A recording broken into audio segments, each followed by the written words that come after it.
অনেক নওজোয়ান, অনেক বয়স্ক মানুষ লাগাতার হাসতে হাসতে স্বাভাবিকভাবে গুনাহ করে যাচ্ছে, গুনাহ করে যাইতেছে।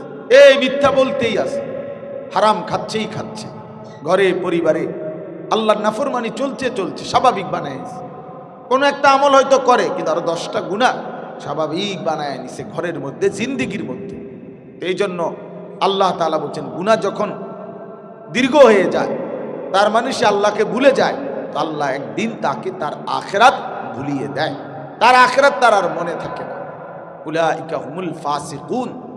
এখানে একটা সাংঘাতিক কথা হলো, এই আয়াতের আগের আয়াত আল্লাহ শুরু করছিল ইয়া আইয়ুহাল্লাযীনা আমানু বলে, হে ঈমানদারগণ, ইত্তাকুল্লাহ, আল্লাহকে ভয় করো। তো আল্লাহকে ভয় করার প্রথম অর্থ হলো গুনাহ ছেড়ে দাও, গুনাহ ছেড়ে দাও। তো এরপরে আল্লাহ বলছে, যদি অব্যাহত গুনাহ করতে থাকো, আমাকে ভুলে থাকো, তো একদিন আমি তোমার আখিরাত ভুলাইয়া দেব, আর তখন তোমার পরিচয় আর মোমেন থাকবে না, বরং পরিচয়ই হয়ে যাবে ফাসিক, পরিচয়ই হয়ে যাবে সুদখোর।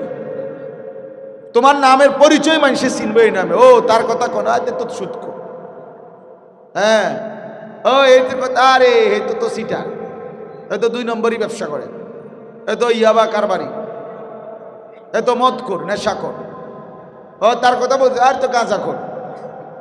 এই তার মানে আল্লাহ তাআলা বলছেন, আমারে ভুলে থাকার কারণে, আমার নাফরমানি করার কারণে একদিন পরিচয় চেঞ্জ করে দেব, লোকে তখন তোমাকে আর মুসলমান হিসাবে চিনবে না, বরং ফাসিক হিসাবে চিনবে, তোমার নামে স্থায়ী পরিচয় হয়ে যাবে। আহা, এটা কত বড় লানত, ওই ব্যক্তির উপরে কত বড় লানত, যে খায় ঘুমায়, দুনিয়া চলতেছে, কিন্তু লোকে তাকে স্মরণ করে, বরণ করে, উল্লেখ করে কোনো না কোনো পাপের নাম, কোনো পাপী হিসাবে বলে তাকে। এই জন্য এই 3 জিনিস, 1 নাম্বার হলো গাফলত, 2 নাম্বার হলো জাহালত, 3 নাম্বার হলো দলালাত। 1 নাম্বার হলো অবহেলা করা, 2 নাম্বার হলো না জানা, 3 নাম্বার হলো পথ হারিয়ে ফেলা, গোমরাহ হয়ে যাওয়া, গোমরাহ হয়ে যাওয়া। এই জন্য আপনাদের কাছে এই যে কয়েকজন আল্লাহর বান্দা আমরা বসলাম, আমরা এটা মনে রাখবেন।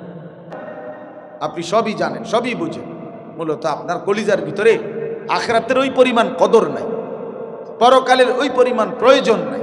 যদি প্রয়োজন বেশি থাকতো, তো নিশ্চিত দুনিয়াবি ব্যস্ততার চাইতে আখিরাতের ব্যস্ততা বেড়ে যেত, আখিরাতের ব্যস্ততা বেড়ে যেত। মানুষের দিলে যেটা থাকে, মানুষের বাহ্যিক সেটাই প্রকাশ, আয-যাহিরু উনওয়ানুল বাতিন। আরবি ভাষায় প্রবাদ বলে যে, মানুষের অন্তরের ঠিকানা, প্রতিচ্ছবি মানুষের জাহের, বাহ্যিক চেহারা। মানুষ চেহারার দিকে তাকাইয়েই বলে, কি ভাই মন খারাপ, তার মানে দিলের অস্থিরতা তার চেহারাতেই প্রকাশ। আবার চেহারার দিকে তাকাইয়েই বলে, কি ভাই খুব খুশিতে আছেন মনে হয়, খুব খুশিতে আছেন, তাহলে বোঝা গেল যে মনের ফুর্তি চেহারায় প্রকাশ পায়, মনের পেরেশানি চেহারার মধ্যে কি পায়, প্রকাশ।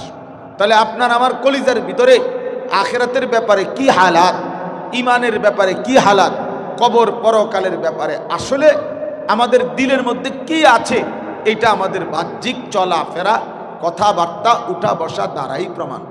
আপনি আজকে 30 বছরে কোরআন শরীফ সহি শুদ্ধ করেন না, তা আপনার কাছে যে আখিরাতটা কি জিনিস, এটা কি বোঝা যায় না? আপনি আজকে 30 বছরে কোরআন সুন্নাহর একটা মাসআলা সঠিকভাবে জানার কোনো মানসিকতাই নেই। অনেক মানুষ বোঝে না, এটাই মনে করে ইমাম সাহেবরে টাকা 100 দেয় যে এটাই ব্যস্ত, মসজিদে যে 2টা ফ্যান দিছে, সিলিং ফ্যান, ও ব্যস্ত গেছে, টাইলসের বাবদ 10,000 টাকা দিছে, ওনার ফুতে বিদেশে পাঠাইছে, এই যে ব্যস্তের বুঝ হয়ে গেছে, বাপ ফুত দুজনে ব্যস্ত, দুইজনেই 10,000 টাকা, 5,000 করে ব্যস্ত গেছে। এই যে খামখেয়ালি, 20-50 টাকা 100 টাকা দিয়া, 1-2 হাজার টাকা দিয়া আখিরাত কিনে নেওয়া, এটা কে বলবে? এত কম মূল্যে, এত কম মূল্যে আখিরাত। এই জন্য আল্লাহ তাআলা কুরআনুল কারীমের মধ্যে বলছেন, ইয়া আইয়ুহাল্লাযীনা আমানু দুখুলু ফিস সিলমি কাফা, হে ঈমানদারগণ, ইসলামের মধ্যে প্রবেশ করো পুরাপুরি, কাফাতান, পুরাপুরি, পুরাপুরি। আমার খুলনার হযরত মাওলানা মুফতি নুরুল আমিন সাহেব দামাত বারাকাতুহুমুল আলিয়া, হযরত এই কথা খুব বলে যে কোনো মানুষ নামাজি নামাজ পড়ে নিয়মিত, তো তাকে নামাজই বলে। কোনো লোক রোজা রাখে তো রোজাদার, কোনো লোক হজ করছে তো সে হাজি সাহেব, কোনো লোক দান সৎকা করে সে দানশীল। তো এটা তার একক পরিচয়। কিন্তু কোনো লোককে যদি বলতে হয় যে লোকটা দিনদার, আল্লাহওয়ালা, নেককার, তো তিনি বলেন অবশ্যই তাকে পুরা দিন মানতে হবে। পুরা দিন যে মানে, হালালগুলোও মানে, হারামগুলোও ছাড়ে, আদেশগুলো গ্রহণ করে, নিষেধগুলো বর্জন করে, রাত্রে দিনে সকালে দুপুরে একাকী প্রকাশ্যে সর্বহালাতে যে গুনাহ ছেড়ে দেয়, আল্লাহ তাআলার হুকুমে অভ্যস্ত থাকে, নামাজও পড়ে ঠিক মতো, রোজাও রাখে ঠিক মতো, বছর শেষে যাকাতও দেয় হিসাব করে, হজ ফরজ হলে হজও করে, আখলাকের হেফাজত করে, চরিত্রের হেফাজত করে, হারাম উপার্জন করে না, হারাম লোকমা খাবার খায় না, তো এই লোক দিনদার। তাহলে দিনদার একটা সামগ্রিক বিষয়, পুরা দিন যে মানে, আল্লাহওয়ালা একটা সামগ্রিক বিষয়, পুরা দিন যে মানে, পুরা দিন যে মানে, অর্ধেক অর্ধেক কিছু কিছু হলে হবে। আমরা চরমনার মরহুম পিসাব হযরত মাওলানা ফজলুল করিম সাহেব রাহমাতুল্লাহ আলাইহি, আমি একবার শুনছিলাম ছাত্র জীবনে থাকতে ওনার বয়ান, উনি বললেন এই আয়াত পড়ছিলেন, পরে বলছিলেন যে মনে করেন কোনো মানুষ পুরা ইসলামের মধ্যে ঢুকা, তো এই কথা বলতে গিয়ে উনি বলছিলেন যে মনে করেন একজন ব্যক্তি মসজিদের ভিতরে এক পাও দিছে, আরেক পাও মসজিদের বাহিরে, এই অবস্থায় তার পাও, এখন লোকটা কি মসজিদের ভিতরে? কথা বলেন না কেন? লোকটা কি মসজিদের বাহিরে? তো এ কোথায়? এ ভিতরেও না বাহিরেও না, এরকম হইলেও হবে, এরকম হইলেও হবে যে এক পাও ভিতরে দিছি, আরেক পাও বাহিরে দিছি, অর্থাৎ নামাজ তো পালন করি কিন্তু যাকাত তো দেই না, অন্যকে দেখলে সালাম তো দেই কিন্তু নারীকে দেখলে চোখ তো নামাই না। কথা বোঝেন না? এরকম হইতে হবে, এক পাও দিলাম আরেক পাও বাহিরে রাখলাম তাইলেও হবে না, বরং দুই পাও ভিতরে দিয়েই পূর্ণ বুঝাইতে হবে এই যে আমি মসজিদের ভিতরে, তো পুরা দিন মাইনা বুঝাই দিতে হবে এই যে আমি ইসলামের ভিতরে। উদখুলু ফিস সিলমি কাফা, পুরা দিনের মধ্যে ঢুকতে হবে সবাইকে। পুরা দিন পাঁচ জিনিস, পরিপূর্ণ দিন পাঁচটি জিনিস, পাঁচটা বিষয়।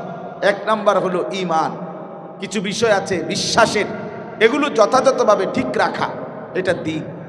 দুই নাম্বার হলো ইবাদাত, কিছু বিষয় আছে আমল, আমলের বিষয়, এগুলো সবগুলো গ্রহণ করা, এটা পুরা দিন।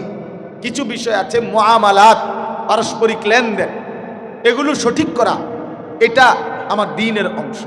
চার নাম্বার হলো মুআশারাত, সমাজের প্রত্যেকের সাথে আমার আচরণ, মা বাবা, আত্মীয় স্বজন, স্ত্রী সন্তান, গ্রাম প্রতিবেশী, পাড়া মহল্লাবাসী, সবার সাথে, পথিক মুসাফির, কার সাথে আমার কি আচরণ হবে, এই আচরণ ঠিক রাখা, সুন্দর করা, দিন মোতাবেক করা, হ্যাঁ, এটা আমার দিনের অংশ। পাঁচ নাম্বার হলো আখলাক, আমার ব্যক্তি চরিত্র। প্রত্যেক মানুষের কিছু মন্দ স্বভাব আছে, এই মন্দ স্বভাবগুলো দূর করা এবং উত্তম স্বভাবগুলো নিজের মধ্যে আনয়ন করা, উত্তম আখলাক, এই পাঁচটা ঠিক করা, এটাকে বলা হয় দিনদার, এইটাকে বলা হয় উদখুলু ফিস সিলমে কাফা, পুরা ইসলামে ঢুকা, এইটাকেই বলা হয় পরিপূর্ণ দিন, পরিপূর্ণ ইসলাম। রাসূলুল্লাহ সাল্লাল্লাহু আলাইহি সাল্লামের 23 বছরের পূর্ণাঙ্গ মেহনত। এজন্য আপনি জান্নাতে তো মামুলিও মনে করেন, আখেরাতে তো মামুলি না, আখেরাতে তো মামুলি না, আখেরাত জান্নাত এত সহজ না। জান্নাত আমরা কি ভাবছি, মানে আমরা এতটুকু, অনেকে, আমার কাছে মনে হয় অনেকে মনে করে জান্নাত মানে দুইটা রুম আর একটা বারিন্দা, দুইটা রুম আর একটা বারিন্দা, মনে দূরে কয় জান্নাত, আর এটা কি আর রুম দুইটা আর বারিন্দা সর্বোচ্চ 3000 টাকা ভাড়া,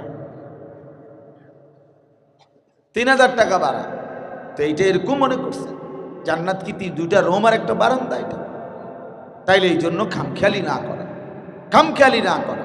এই জন্য বাপ, এক তো হইল আমি নিজের মতো চললাম, আরেক হইল না আমার আখেরাত দরকার, আমার পরকাল দরকার, তাইলে আরো যত্নবান হইতে হবে, আরো যত্নবান হইতে হবে, আমাকেও আপনাকেও দিনকে আরো মানতে হবে, ইসলাম গ্রহণ করতে হবে। আল্লাহ তাআলা কুরআনুল কারীমের মধ্যে এ কথা বলছেন, আফাতুমিনুনা বিবাদিল কিতাব ওয়া তাকফুরুনা বিবা'দ।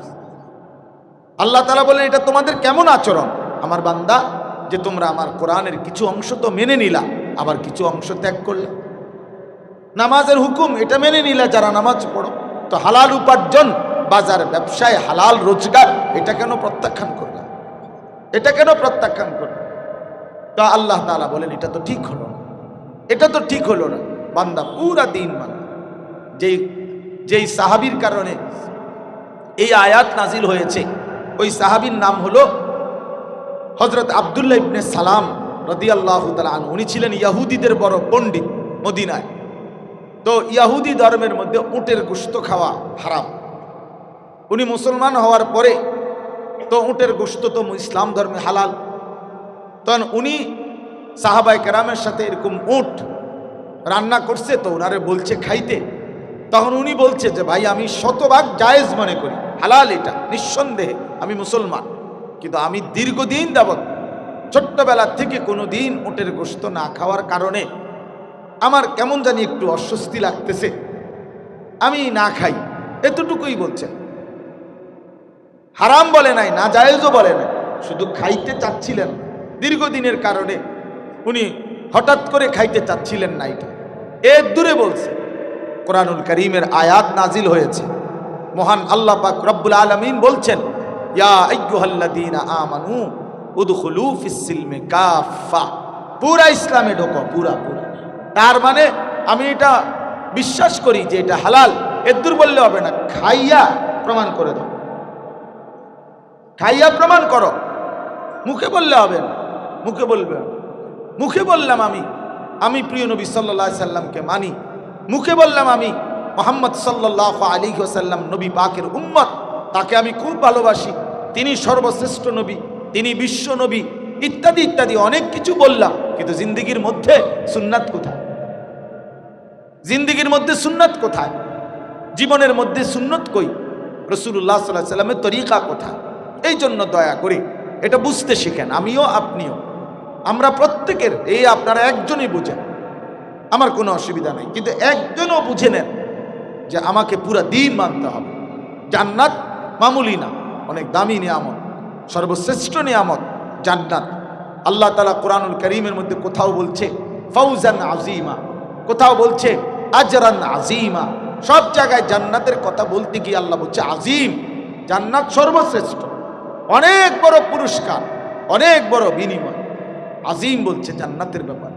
আল্লাহ তাআলা আরশকে বলছে আরশে আজিম, কোরআনকে বলছে কোরআনুন আজিম, আমাদের নবীর জিন্দেগিকে বলছে লাআলা ওয়া ইন্নাকা লাআলা খুলুকিন আজিম।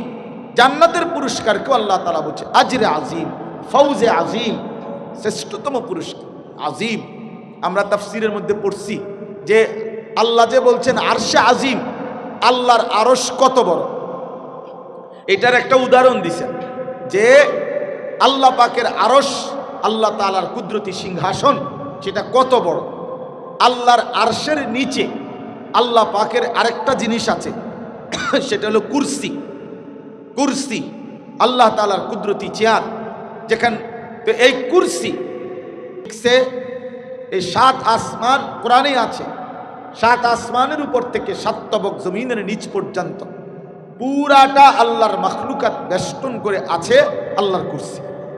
ওয়াসিআ কুরসিয়ুহুস সামাওয়াতি ওয়াল আরদ, আয়াতুল কুরসি যেটা লেখা। তো 7 আসমানের ঊর্ধ্ব থেকে 7 তবক জমিনের নিচ পর্যন্ত এই পুরাটা সৃষ্টি নিয়ে আল্লাহর চেয়ার, কুদরতি চেয়ার। এখন আল্লাহর আরশ কত বড়, তো বলছে তাফসীরে এই আল্লাহর এই কুরসিটা, যেটা 7 আসমান থেকে 7 তবক জমিন পর্যন্ত আল্লাহর পুরা সৃষ্টিটার সমপরিমাণ কুরসি, সেই কুরসিটা যদি আল্লাহ তাআলার আরশের মধ্যে নিয়ে রাখে, আল্লাহর আরশের উপরে নিয়ে রাখে, তো এটা মনে হবে একটা বিশাল মরুভূমির মধ্যে একটা পয়সা রাখছে, একটা বিশাল মরুভূমি, তার মধ্যে যেন একটা পয়সা রাখছে। এখন বলেন আরশ কত বড়, আরশ কত বড়, তাই কুরসি এত বড়, সেই কুরসিটা আল্লাহর আরশের সামনে কিছুই না, তা আরশ কত বড়। এই জন্য আজিম অনেক বড়, কেবল আরশে আজিম আল্লাহ তাআলা বলছেন, নিজের ব্যাপারে বলছেন আল্লাহ তাআলা নিজে সুবহান রাব্বিয়াল আজিম, আল্লাহ আজিম, ওয়াহুয়াল আলিয়্যুল আজিম। তাই জন্য জান্নাত আজিম, আজরান আজিমা, ফৌজান আজিমা, অনেক বড়, অনেক বড়, অনেক বড়। ওয়া ইযা রাআইতা সাম্মা রাআইতা নাঈমান ওয়া মুলকান কাবীরা। আল্লাহ বলছে আমার বান্দা যখন জান্নাত দেখবে তো বারবার দেখবে, বারবার দেখবে, বারবার দেখবে, বারবার। আরে ঘুরে ঘুরে দেখবে আর বলবে করছে কি? আরে ফ্যান কেমনে এত সুন্দর, লাইট কেমনে এত সুন্দর, গাছ কেমনে এত সুন্দর। ঘুরে ঘুরে দেখবে আর বুঝবে আল্লাহ তাকে নিয়ামতে ভরা মুলকে কাবীর, এক বিশাল বড় সাম্রাজ্য, পুরা ময়নামতি ইউনিয়ন সমান দান করছে। ময়নামতি ইউনিয়ন সমান, ময়নামতি ইউনিয়ন একটা কিছু। তো সবচেয়ে ছোট্ট জান্নাত, সর্বশেষ ব্যক্তিকে যে জান্নাত দেয়া হবে, আর দুনিয়া ও আশারাতু আমসালিহা, 10 দুনিয়া বরাবর। এই শব্দের দুই অর্থ। এক অর্থ হলো 10 দুনিয়া বরাবর, আরেক অর্থ হলো 11 দুনিয়া বরাবর। আর দুনিয়া ও আশারাতু আমসালিহা, একটা দুনিয়া আরো সম পরিমাণ 10টা, তাইলে 11টা হইল না? আপনি 10টাই অর্থ না। আল্লাহু আকবার, আল্লাহ। এই জন্য জান্নাত অনেক বড়, জান্নাত অনেক বড়, জান্নাত অনেক বড়, আজরে আজিম। এই জন্য বাপ আমাদের এটা বোঝা উচিত, আমারও বোঝা উচিত, আপনাদেরও বোঝা উচিত যে অনন্তকালের এই বিশাল বড় নিয়ামত জান্নাত অর্জনের জন্য আরো মুজাহাদা দরকার, আরো ত্যাগ, আরো কুরবানি দরকার, আরো কুরবানি দরকার। আমরা কোরআনুল কারীমে পড়ছি তাফসিরে, ফাইদা ফারাগতা ফানসাব ওয়া ইলা রাব্বিকা ফারগাব। এই আয়াতের ব্যাখ্যাতে একটা গুরুত্বপূর্ণ কথা আছে। সেখানে হলো আমাদের নবী সাল্লাল্লাহু আলাইহি সাল্লামকে আল্লাহ বলছে এটা, যে বন্ধু সারা দিন আপনি যখন দিনের বহু কাজ শেষ করবেন, অবসর হবেন, সেই ফজর থেকে নিয়ে এশার নামাজ পর্যন্ত আপনি 5 ওয়াক্ত নামাজের ইমামতি করছেন। এই সারা দিনে জিবরাইল আসছে, আপনার কাছে কোরআন নাজিল করেছে, আপনি গ্রহণ করেছেন। যুদ্ধের ময়দানে আপনি নেতৃত্ব দিয়েছেন। এই লক্ষাধিক সাহাবীকে দ্বীনের প্রয়োজনীয় মাসআলা আপনি শিখিয়েছেন। হাজারো শত শত বিষয়াদি আপনি সারা দিন ব্যস্ততার মাধ্যমে দ্বীনের কাটিয়েছেন। আল্লাহ বলতেছেন বন্ধু এবার যখন আপনি এশার নামাজ পড়ে অবসর হবেন তো ফাংসাব, পুনরায় কিছুক্ষণ পর থেকেই আবার কঠোর পরিশ্রমে আমি আল্লাহর একাকী ইবাদতে লেগে যাবেন। তাহলে মাত্র কইল অবসর হইল, আবার পরিশ্রমে লেগে, আবার পরিশ্রমে লেগে গেল, আবার পরিশ্রমে লেগে যান। অর্থাৎ এবার আবার রাত্রিবেলা জিকির, তেলাওয়াত, তাহাজ্জুদ, দোয়া, কান্নাকাটি, সেজদা, মুরাকাবা, এর মধ্যে লেগে যান। এর মধ্যে তো ওইখানে আমরা পড়ছি তাফসীরের মধ্যে যে পূর্ববর্তী বুজুর্গানে দ্বীন বলেন আল্লাহ তাআলার ইবাদত এই পরিমাণ মেহনতের সাথে করা উচিত যেন মেহনত করতে করতে রাত্রি গভীরে আইসা হালাত এমন হয় যে দুইটা পাও আর স্বাভাবিকভাবে হাইটা চলতেছে না, হেসরাইয়া হেসরাইয়া, এরপরে বিছানার কাছে নেওয়া একটু সময়ের বিশ্রামের জন্য। এই পরিমাণ ক্লান্তি যখন হবে তো তখন যদি কিছুটা আল্লাহ তাআলার বন্দেগীর হক আদায় হয়, তখন যদি কিছুটা হয়, আখিরাত মামুলি না, আখিরাত মামুলি না। হযরত নবী সাল্লাল্লাহু আলাইহি ওয়াসাল্লাম এই পরিমাণ রাত্রি জাগতেন। আম্মা জান আয়েশা বলেন হাত্তা তাওয়াররামাত কাদামাহু, নবীজির পা মোবারক ফুলে ফুলে যেত, ফুলে যেত পা, এত লম্বা দাঁড়িয়ে থাকতেন, এত লম্বা সেজদা দিতেন। হযরত আয়েশা রাদিয়াল্লাহু তাআলা আনহা নবী পাক সাল্লাল্লাহু আলাইহি সাল্লামকে বলছেন, ইয়া রাসূলুল্লাহ কাদ গাফারাল্লাহু যামবাক, আল্লাহ তো আপনার সব গুনাহ মাফ করেছেন, আপনার তো কোনো গুনাহ নাই, আপনার তো কোনো গুনাহ নাই, তাহলে আপনি কেন এত রাত্র জাগেন, এত কাঁদেন কেন, এত তাহাজ্জুদ, এত সেজদা, এত দোয়া, এত কান্নাকাটি আপনি কেন করেন? আল্লাহ নবী সাল্লাল্লাহু আলাইহি ওয়াসাল্লাম বলতেন, আয়েশা জানো আমি সেই মুহাম্মদ যে ছোট্টবেলায় জন্মের পূর্বেই বাপ হারায় ফেলছিলাম, আমি সেই মুহাম্মদ মাত্র 4 বছর বয়সে যে তার মাকে হারিয়েছি, আমি সেই মুহাম্মদ 8 বছর বয়সে আমার আপন অভিভাবক আমার দাদা আব্দুল মুত্তালিবকে আমি হারিয়েছি। জানো আয়েশা, মক্কায় আমার ঘর ছিল না, আমার বাপ ছিল না, আমার মা ছিল না, আমার দাদা ছিল না, এক এতিম সন্তান আমি, এক অসহায় এতিম ছিলাম আমি। সেই এতিম সন্তান মুহাম্মদ আমি, সেই আমাকে আল্লাহ তাআলা গোটা কায়নাতের সরদার বানাইছেন, সমস্ত আম্বিয়াদের শ্রেষ্ঠতম বানিয়েছেন। আল্লাহ তাআলা আমাকে মেরাজের মতো ইজ্জত দান করেছেন, কত কত সম্মান আমার আল্লাহ আমাকে দান করেছেন। এত সম্মান এত মর্যাদা পেয়ে আমি কি রাত জেগে আমার আল্লাহর শুকর করব না? আমার আল্লাহর শুকর আদায় করব না আমি? আফালা আকুনু আবদান শাকুরা, আফালা আকুনু আবদান শাকুরা। আমি কি আমার মাওলার শুকর গুজার বান্দা হব না? আমি শুকর আদায় করছি। এক এতিম সন্তানকে আল্লাহ তাআলা কত বড় ইজ্জত দান করেছেন, কত সম্মান দান করেছেন। বলে সাউফা ইউতিকা রাব্বুকা ফাতারদা। এই জন্য বাপ চলেন, আমার মূল কথা হলো মেহনতের এক সময় আমাদের রমজান। মাহে রমজান মানে মেহনতের, মাহে রমজান মেহনত। আপনি সারাদিন রোজা রাইখা ক্লান্ত, ইফতারের পর পর তো একটু পরে একটা ঘন্টা না যাইতেই আবার 20 রাকাত তারাবি, আবার 20 রাকাত তারাবি পড়ে একটু ঘুমাইতে না ঘুমাইতে আবার সেহরি, আবার সেহরির জন্য উঠা, সেহরি খেয়ে আবার বসে থাকা। ফজরের নামাজ জামাতে পড়তে হবে, ফজরের নামাজ জামাতে পড়তে হবে। সারাদিন আবার ক্ষুধার্ত অবস্থায় নিজের দুনিয়াবি কাজ কারবার সাংসারিক এটাও করতে থাকা। তার মানে ক্লান্তি আসবে স্বাভাবিক, পরিশ্রম হবে স্বাভাবিক। কিন্তু এই পরিশ্রম, এই মেহনত যদি যথোপযুক্তভাবে করতে পারি তো এই পরিশ্রমের ফলাফল সরাসরি জান্নাত। এই মেহনতের ফলাফল জান্নাত। 30 দিন পরে এমন এক পুরস্কার মিলবে, আল্লাহ বলবেন লাআল্লাকুম তাত্তাকুন। বান্দা যাও, 30 দিন তোমার কষ্ট দেখছি, একবার রাত্রি জেগেছ, লম্বা সময় তাহাজ্জুদ তারাবি পড়ছো, সারাদিন রোজা রাখছো, তো আমি আল্লাহ তাআলা এই মেহনত মুজাহাদার বিনিময়ে সেই পুরা রমজান কষ্ট করেছো, এতেকাফ করেছো, সবে কদরের তালাশে সারাটা রাত চোখের পানি ফেলছো, কতভাবে তুমি কাঁদছো বান্দা, মেহনত করছো। যাও বান্দা, আজ ঈদের চাঁদ তুলে আমি তোমারে শুনাইয়ে দিলাম, আমি তোমাকে মুত্তাকি বানিয়ে দিলাম, মুত্তাকি বানিয়ে দিলাম। আর যে মুত্তাকি সে জান্নাতি, যে মুত্তাকি সে জান্নাতি। এই জন্য হাদিসে আছে ঈদের দিন, রমজানের ঈদের দিন আল্লাহ তাআলা ফেরেশতাদেরকে জিজ্ঞেস করে, আমার ফেরেশতারা বলো তো ওই ব্যক্তির পারিশ্রমিক কেমন হওয়া উচিত যে তার মেহনত পুরাপুরি শেষ করছে, তার উপরে দায়িত্ব সে পূর্ণ শেষ করছে, তো তার পারিশ্রমিক কেমন হওয়া উচিত? ফেরেশতারা বলে, আই মাওলা, তাকে পূর্ণ পারিশ্রমিক দেওয়া উচিত।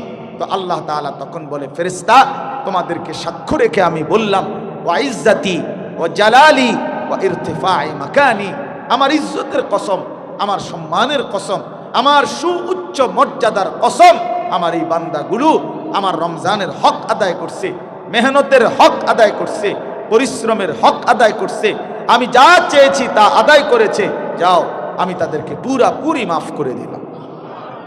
তো ফেরেশতারা তখন ঈদগাহের আল্লাহর নেক বান্দাদেরকে ডেকে বলে যে, হে আল্লাহর বান্দারা, ইয়া আইয়ুহান নাস, হে লোক সকল শোনো, ইন্নাল্লাহা কাদ গাফারা লাকুম, আল্লাহ তোমাদেরকে পুরা মাফ করে দিয়েছে।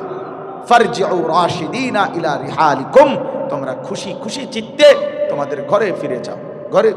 এজন্য বাপ আমি সবসময় বলি এ কথা, আরে ঈদ তো মুমিনের জন্য, ঈদ তো রোজাদারের জন্য, ঈদ তো গুনাহ থেকে একটা মাস রমজানে যে বিরত রয়েছে তার জন্য, ঈদ তো তাহাজ্জুদ পড়েছে যে তার জন্য, ঈদ তো 5 ওয়াক্ত নামাজ রমজানে জামাতের সাথে পড়ছে যে তার জন্য, ঈদ তো 20 রাকাত পূর্ণ তারাবি পুরা রমজান যে আদায় করেছে তার জন্য, ঈদ তো ইফতার সাহারিতে দোয়া কান্নাকাটি করছে যে তার জন্য।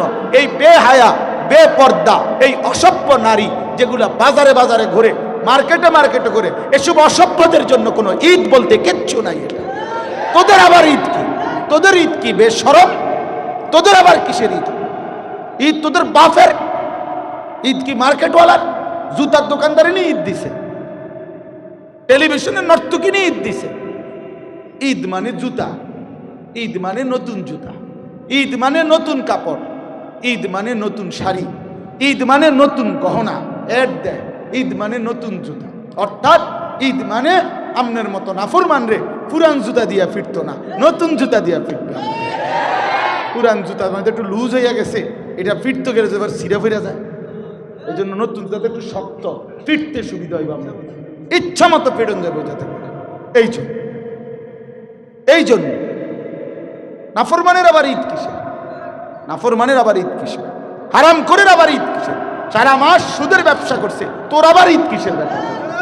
হ্যাঁ, নাফরমান, তোমার আবার ঈদ কি? বাটপার সিটারের আবার ঈদ কি? ঈদ তো আল্লাহর দাও, আল্লাহ তাআলার দাও। কোরআনুল কারীমের মধ্যে বলছে, আল্লাহর নবী সাল্লাল্লাহু আলাইহি সাল্লাম হাদিসে বলছে, ইন্নাল্লাহা কাদ আবদালাকুম, আল্লাহ তাআলা তোমাদেরকে তোমাদের নিজস্ব খেয়াল খুশির আনন্দ ফুর্তির বিপরীতে আল্লাহ তোমাদেরকে পরিবর্তে দুইটা ঈদ দিয়েছেন। তো এটা আল্লাহ দিয়েছেন, ইন্নাল্লাহা কাদ আবদালাকুম, আল্লাহ দিয়েছেন। আল্লাহ কোনো নাফরমানকে দিয়েছেন এটা? কোনো পাপির জন্য দিয়েছেন এটা? কোনো বেহায়া, বেপর্দা, বেশরম নারীর জন্য? কোনো সুদখোর, হারামখোরের জন্য? হ্যাঁ, সামনে ঈদ, এই জন্য বকশিস আরো বাড়ায় দিছে। সামনে ঈদ, এই জন্য ঘুষের টাকা আরো বাড়ায় দিছে। ঈদের অনেক খরচ। ঈদের খরচ কি আবার?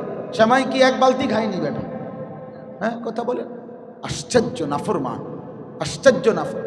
সব কিছুতে আল্লাহর দেওয়া ইবাদত। ঈদ একটি ইবাদত। ঈদ একটি কি? ইবাদত।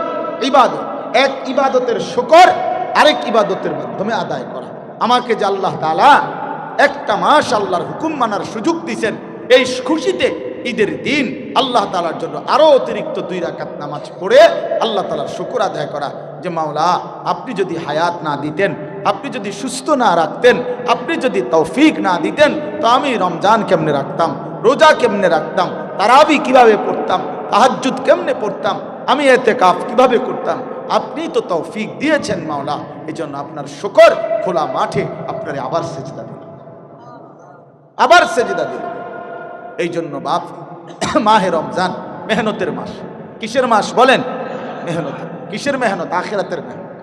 আখিরাতের মেহনত, আখিরাতের মেহনত, আখিরাতের মেহনত। কষ্ট করবেন, পরিশ্রম করবেন, সিদ্ধান্ত নেন, সিদ্ধান্ত নেন। বহুতই মুবারক মাস শাহরু রমাদান।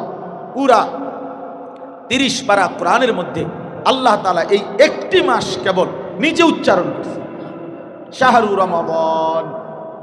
আল্লাহ বলছে শাহরু রমাদান, রমজান মাস।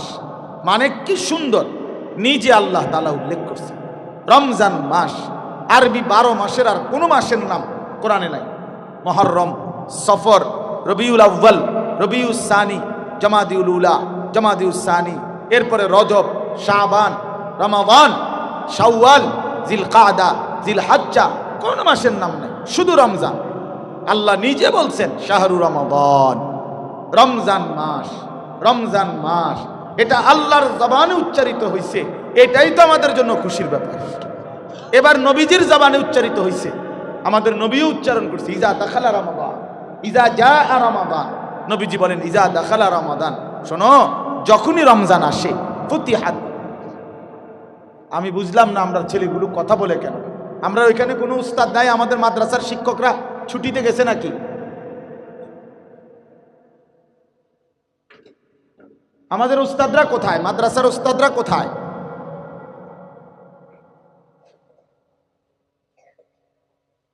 সবাই আজকে সারাদিন পরিশ্রম করছে। বাস্তবতা হইল সারাদিন আমাদের লম্বা প্রোগ্রাম গেছে, প্রায় 400-500-র উপরে ছেলে, কিশোর, নওজোয়ান, যুবক আসছে। ওস্তাদরা খুব দৌড়াদৌড়ি করছে, সবাই ক্লান্ত। তো এখন বলেন যে ক্লান্তের সাথে কিছুটা মেহনত করতে পারে।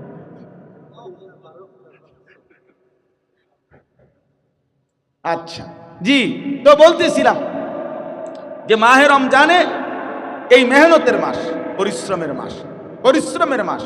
এটা নিয়মেই বুদ্ধিমান ব্যক্তি মৌসুমে একটু পরিশ্রম করে। এই যে পরিশ্রম, কাপড়ের দোকানদাররা, আমার শায়েখ সবসময় এটা বলে, কাপড়ের দোকানদাররা এটা বলে, রে যাইস্তাম ছুটি নিস্তে কোনো সানরাত পর্যন্ত, চাঁদরাত পর্যন্ত, এরপরে ছুটি দিয়ে দিবে। কত কষ্ট করে, কত কষ্ট।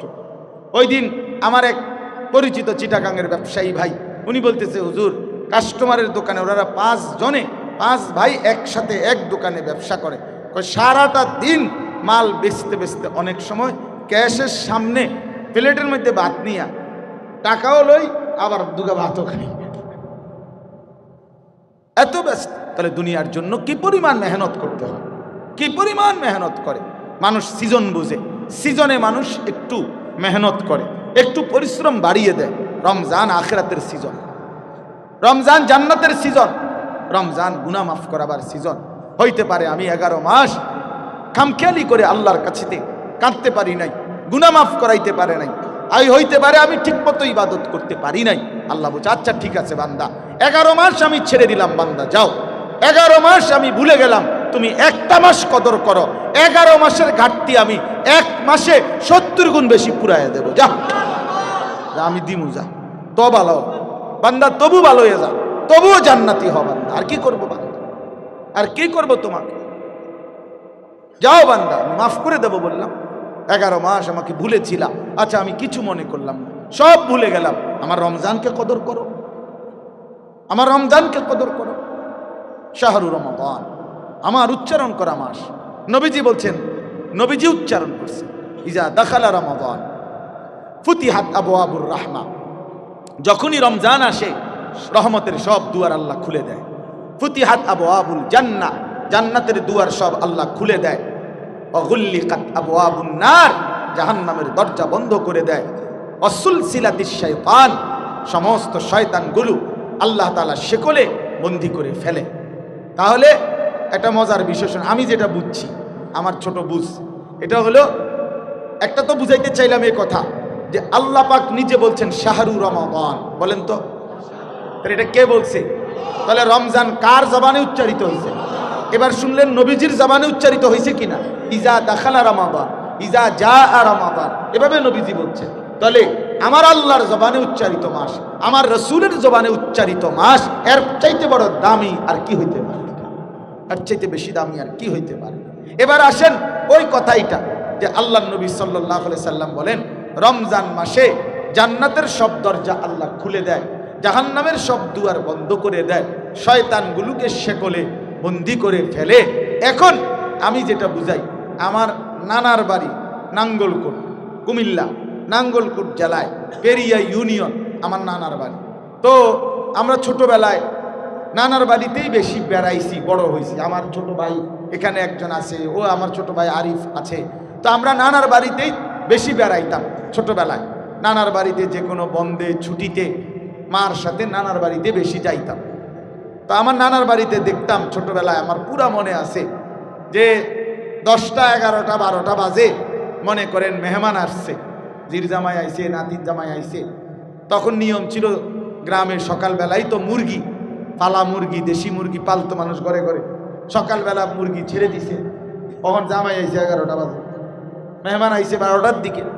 এখন এই মুহূর্তে মুরগি মেহমানের জন্য জবাই করতে হইলে ধরতে হইব, এটা কেমনে ধরবো? তো তখন দেখতাম যে নানার বাড়ির 4 ঘরের বাইর হইবার গেট, একটাই গেট ছিল, মনে করেন এই গেটটা। তো এই গেটটার মুখে জাল পাততো, এরকম জাল লাগাইতো, জাল আর মাছ ধরার জাল, এই জাল লাগাইয়া এখন মহিলারা মুরগি এগুলারে সারা ঘর দুয়ার সব উঠান মুঠান মিলা দৌড়াইয়া সবাই মিল্লা হই হুল্লুর কইরা যেমনে হোক এনে আনতো। এদিক দিয়ে মুরগি বাইরে হইতে গেলেই কোথায় আটকায় যাইতো? জালে। তখন মুরগিটা ধরে জবাই করত। এই ছিল, মানে বুঝাইছে তুমি চারিদিক থেকে দৌড়াইয়া আইনা যেদিক দিয়া বাইরে হইতে চাইছিলা, এইটাই তোমার আমার আটকানোর জায়গা। তো আমার অর্থ হইল, আমি বুঝছি এটা আল্লাহ তাআলা রমজান মাসে আল্লাহ তাআলা তার ইমানদার বান্দাকে বলছে, বান্দা জাহান্নামের সব দরজা বন্ধ, শয়তানগুলোর সব শেকল দিয়া আটকাইয়া রাখছি। এইবার তুমি বান্দার জন্য একটাই শুধু রাস্তা খোলা রাখছি, সেটা হলো জান্নাতের রাস্তা। অতএব যেদিক দিয়েই রওনা দাও, কোনোখানে বাইজদা না, আটকাইতা না, জাহান্নামেও পড়তা না, শয়তানের বাঁধনেও আটকাইতা না। তো যেদিক দিয়েই রওনা দাও, বাইর হইবা, ঢুকবা যেই খোলা জায়গাটা, এটা ঢুকলেই জান্নাত, ঢুকলেই জান্নাত, ঢুকলেই জান্নাত, ঢুকলেই জান্নাত। খোলা দরজা যেইটা, এটা শুধুই জান্নাত, শুধুই জান্নাত, শুধুই জান্নাত। হারাইতা না এই রমজানে, হারাইবা কোনে হারাইবা? দরজা জাহান্নামের দরজা বন্ধ, ভুল হইবে না। দরজা খোলা যেটা, এটা দিয়েই ঢুকবা, সবাই খোলা দরজা দিয়েই ঢুকবা। তো ঢুকলেই দেখবা জান্নাত, ঢুকলেই দাও। আর কোনো দিক দিয়ে হারাইবার সিস্টেম। এত বড় রমজানকে কেউ যদি কদর না করে, কি করা বাপ! আহা, আমি কেন কদর করলাম না, আমরাই বা কেন কদর করলাম? এত বড় রমজান, এত বড় শ্রেষ্ঠতম রমজান। নবী সাল্লাল্লাহু আলাইহি ওয়াসাল্লাম বলতেন, কাদ আযাল্লাকুম শাহরুন আযীম। নবীজি বলতেন, তোমাদের মাথার উপরে ছায়া বিস্তার করেছে শাহরুন আজিম, এক মহান মাস মাহে রমজান। শাহরুর রহমা, নবীজি বলছে এটা রহমতের মাস। শাহরুল মুআসাত, পারস্পরিক সহমর্মিতার মাস। শাহরুন ইউজাদু ফীহি রিজকুল মুমিন, এমন মাস যে মাসে মুমিনের রিজিক বেড়ে যায়। শাহরুন ফীহি লাইলাতুন খায়রুম মিন আলফি শাহর, এমন এক মাস যে মাসের একটি রাত আছে এমন যা হাজার মাসের রাতের চাইতে দামি দামি। নবী সাল্লাল্লাহু আলাইহি সাল্লাম বলেন, মান হারুমা খায়রাহা ফাকাদ হারুমাল খায়রা কুল্লা।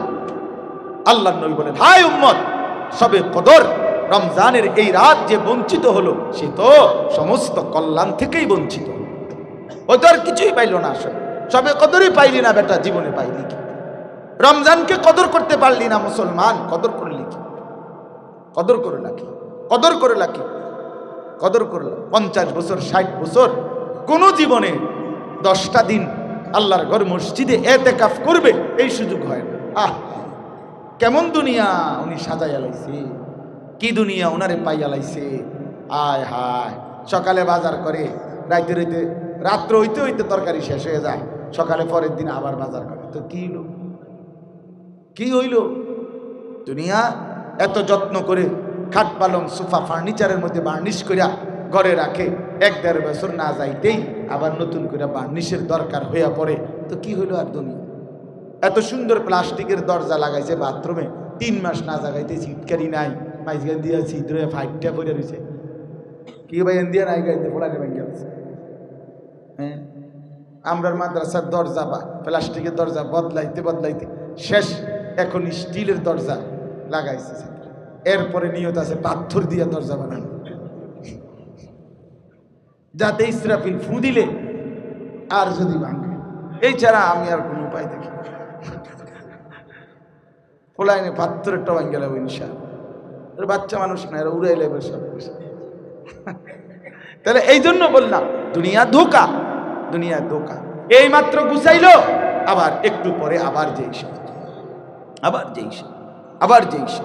এই জন্য চলেন, আমরা লম্বা করতে চাই না। আমরা সোজা কথা, এই মুহূর্তে মোমেনের আলোচনা, মোমেনের জল্পনা, মোমেনের কল্পনা, মোমেনের আবেগ, মোমেনের অনুভূতি শুধুই রমজান। কি বলেন না? শুধুই রমজান, শুধুই রমজান, শুধুই রমজান, শুধুই রম। আমার শায়েখ আল্লামা মুফতি মুশতাকুন নবী সাহেব হুজুর বলে যে গুনে গুনে বলেন, গুনে গুনে বলেন, গুনে গুনে বলেন। 8 তারিখ চলে গেছে, এই মাসের আর 20 দিন, আর মার্চের 1ম তারিখ বা 2য় তারিখ হইতে পারে রোজা। তো ধরেন একদিন আরো বাড়ায় ধরলাম, 21 দিন। তাহলে আর মাত্র 21 দিন, সামনে আছে রমজানের শুভ দিন। আর মাত্র কয় দিন? আর মাত্র 21 দিন রহমতের শুভ দিন। আর মাত্র 21 দিন মাগফিরাতের শুভ দিন। আর মাত্র 21 দিন নাজাতের শুভ দিন। আর মাত্র 21 দিন এতেকাফের শুভ দিন। আর মাত্র 21 দিন সবে কদরের শুভ দিন। অপেক্ষা, মুমিন মজা করা উচিত যে আল্লাহ মানে আমারে হায়াত দেন মাওলা, আমি বন্দেগী করবো, আপনারে নারাজ করব না। আপনি আমারে রমজান সামনে রাইখা কবরে নিয়েন না মাওলা। এত কাছে আইনা আমার জিন্দিগির হায়াতের তরি ডুবাইয়া দিয়েন না মাওলা, আমার জিন্দিগির তরি ডুবাইয়া দিয়েন না। আমারে রমজান পর্যন্ত পৌঁছায় দেন, আমারে রমজান দেখায়, আমারে রমজান দেখায়। নবী সাল্লাল্লাহু আলাইহি সাল্লাম কোনো ব্যাপারে বাঁচতে চান নাই দুনিয়া, কিন্তু রমজানের জন্য বাঁচতে চাইছে। আর কয়টা দিন হায়াত চাইছে, মাওলা আমি আর 2টা মাস মরছি না জন, আর এই 2টা মাসে আমারে মরণ দিয়েন না। আমারে রমজান দেখাইয়া যা করেন করেন, আমারে রমজান দেখাইয়া। হ্যাঁ, রমজান পর্যন্ত ওয়াবাল্লিগনা রমাদান আল্লাহুম্মা বারিক লানা ফি রাজাব ওয়া শাবান, আমারে রমজান পর্যন্ত পৌঁছিয়ে দেন। এজন্য আমরা দোয়া করব তো ইনশাআল্লাহ। আমাদের ছাত্র যারা, তোমরাও দোয়া করো বাপ, তোমরাও দোয়া করো। রমজান বহুতই দাম, রমজান বহুতই দাম। তো আচ্ছা বলেন তো, কয়টা ছাগলে একটা গরু হয়? বলেন না কেন? খোরশেদ ভাই কর না কেন? কয়টা ছাগল একত্র করলে একটা গরু হয়? হ্যাঁ, আপনি মহিউদ্দিন বাড়ি জিগান, হে কম হয়নি। ছাগল একত্র করলে না, কিন্তু রমজানে ছাগল গরু হয়। জানেন, রমজান মাসে ছাগল কি হয়ে যায়? গরু হয়ে যায়। অন্য মাসে হয় না, রমজানে হয়। মানে কি? আচ্ছা এবার আপনি এটা থুন, কয়টা নফল একত্র করলে একটা ফরজের সমান। কেমনে হবে? নফল তো নফলই, ফরজ তো কি ফরজ। কিন্তু রমজানে আল্লাহ রসুল সাল্লাল্লাহু আলাইহি সাল্লাম বলছেন একটা নফল একটা ফরজের সমান হয়ে গেছে। তো তার মানে ছাগল কি হয়ে গেছে? মানে নফল কি হয়ে গেছে? ফরজ হয়ে গেছে, ফরজ হয়ে গেছে। এই জন্য আল্লাহ নবী সাল্লাল্লাহু আলাইহি সাল্লাম বলছেন একটা নফল একটা ফরজের সমান। হ্যাঁ, একটা ফরজ কানা কামান আদ্দা ৭০ ফরিদাতান ফীমা সিওয়াহু, অন্য সময়ের ৭০টা ফরজের সমান।